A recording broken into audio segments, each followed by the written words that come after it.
In this video, I am going to start teaching the dogs the number 14 rally sign, the call to front, finish left, and that's without a sit on the finish. This sign does contain two separate skills, both the call to front and then the finish to the left. I want to teach both skills separately before I put them into a sign, and then when I start sequencing, I want to make sure that I always add in random rewards to reinforce the individual pieces of this sign on a regular basis. I'm going to be doing both card and PO. Make sure that you like and subscribe all the videos and stay tuned for the training tip at the end. Okay, here we go. Alright, so this is going to be the call to front, finish left. Remember from the previous sign, my call to front is plant my right, my left foot comes up, I call the dog come, I say come, the dog comes in, and I give him cookies. Alright, so that's how it was taught. Now remember, when I'm doing this, it's plant the right foot, bring the left foot out. So you notice I'm not stepping on that left foot. Alright? Plant, then the dog comes around with this foot. The reason why is because it helps my front here. It teaches them to kick the rear end out and get into the front here. So it just makes a crisper, faster front later on.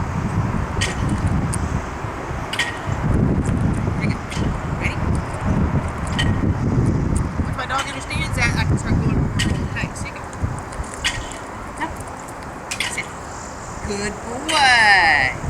And make sure that I reinforce this. Good boy. Okay, yes. Great.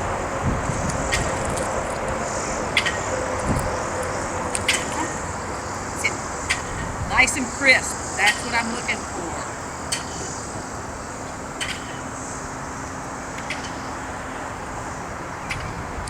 Now in the ring, I won't need.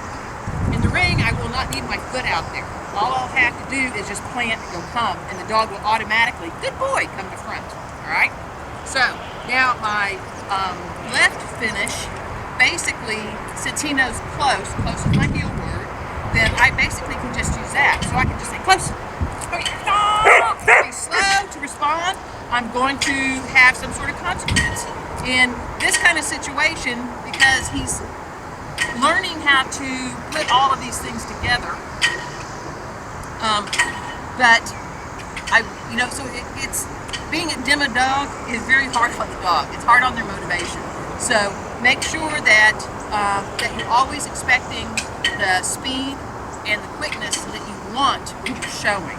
So because he was a little bit poopy there, he had a consequence, which basically is just tapping on the foot.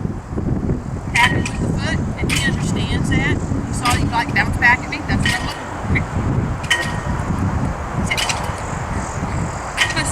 Yes, good boy. So that time he responded better. He gets a reward for it. All right. Remember, I've got to teach the two pieces separately. I have to teach front, come to front, and I have to teach finish from the front separately before I can put them together. Sit. Good. Yes, good boy. Get. And I can start moving forward a little bit. Helps put a little bit of drive. Here you go. Up. Take you. But I also don't want to diminish my finish. So in other words, if I always move forward, then the dog's going to get used to always moving forward, and that actually will result in my dog not going back into position when I'm stationary. So I want to make sure that I throw in a couple of those. Out. You bad thing. Sit. Sit. And this time, to counterproduct, what I'm going to do is I'm going to actually move backwards like that. Ready? Good boy. I didn't say it yet. Sit. Overachiever. Close. Good boy. Close. Come here. Sit. See, he was expecting me to go forward. Good boy. Good boy. Yes. And I don't care if he sits right there or not, because he was moving his rear end. Come here. to fronts, finishes, heeling, anything. I want the dog to learn to watch me and my body and not to assume they're going to do something. So the first time that he was moving slow, he was actually assuming I was going to move forward. So that's telling me, and it's telling me that he's learning very quickly, which is a good thing, but it's also a bad thing, because I don't want him to assume. I want him always thinking about what position he's supposed to be. He's supposed to be in. Sit. Sit. Very good. Okay. Sit. Good boy. Close. Good boy. Yay. Good job, buddy. All right. So only put those skills together once your dog is really comfortable and understands his job. He's not ready yet. Let me go get Card and see how Card does. All right. All front. Finish left. I have to check, make sure I have both pieces first.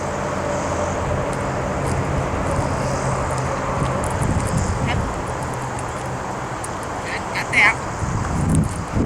Boy.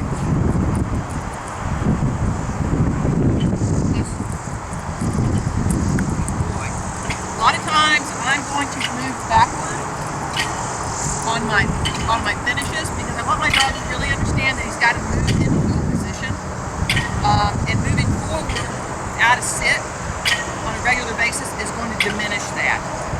So I want to make sure that while I'm training, that I'm throwing in some other options so that my dog understands that he's supposed to be following me and not assuming what he's supposed to be doing. All right, close. Yep. Good. Hit the side. Close. Good boy. Now obviously the side means forward, and I don't care about that right now. What I'm doing is I'm trying to get these skills now.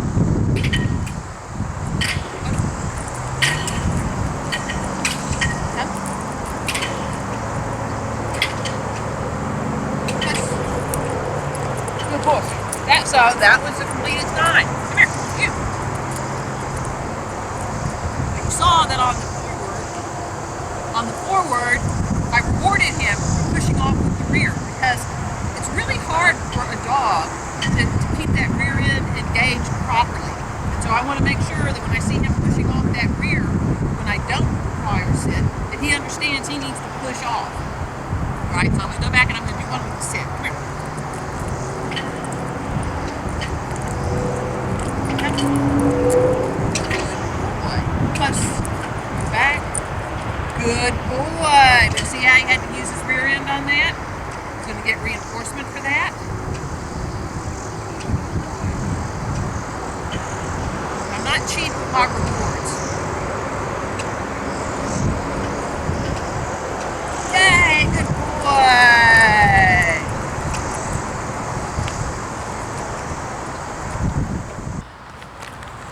Wrap up. Rally sign, come to front. Finish left, or the short finish. Both dogs were doing very good. The call to front with both dogs is coming along well. Card knows it much better than Poe does, but that's okay. Poe will learn, and he's learning very quick. Make sure that you take time to reinforce that come to front really, really well. It's really important because they spend so much time in heel position. They need to be extra reinforced for fronts. All right, the finish to the left basically is my close command or my heel command. They understand to get into heel. So, you know, that is something that they know. So I was able to do a little bit of sequencing with Card. Even when I start sequencing both the call to front as well as the finish to the left, I want to make sure that I throw in backing up on those going to my left or finish to my left, so that my dog understands to keep his rear end engaged and moving where it's supposed to be. If I always move off the finish before he sits, basically I'm teaching him not to use his rear and not to line up with me. And that will ruin my finishes later. So I'm always looking ahead as opposed to currently. Both dogs actually did very, very well. I was very pleased with both of them. And make sure you like and subscribe the videos. And we will see you soon. Training tip, proofing. Proofing is something that every dog needs. Proofing done correctly will build confidence. Proofing incorrectly will diminish confidence. I've got birds flying around me. Distraction. I'm proofing myself. Proofing is one of those things that needs to be done. It needs to be done gradually and in accordance to your dog's temperament and personality. You shouldn't increase proofing or the level of proofing until your dog is confident at the level that you're currently proofing at. So make sure that you always proof all skills, all transitions, all games, everything that you plan on doing in the ring, you need to proof prior to entering the ring. All right, so there's your training tip for the day. Make sure you proof. Oh, and by the way, there's a wonderful proofing book. And I'll leave a link to it. It's my proofing book, of course, Proofing to Success. And it tells you all about all the obedience proofing. But that does go into healing, which helps with rally too. So enjoy that. All right, I'll see y'all soon.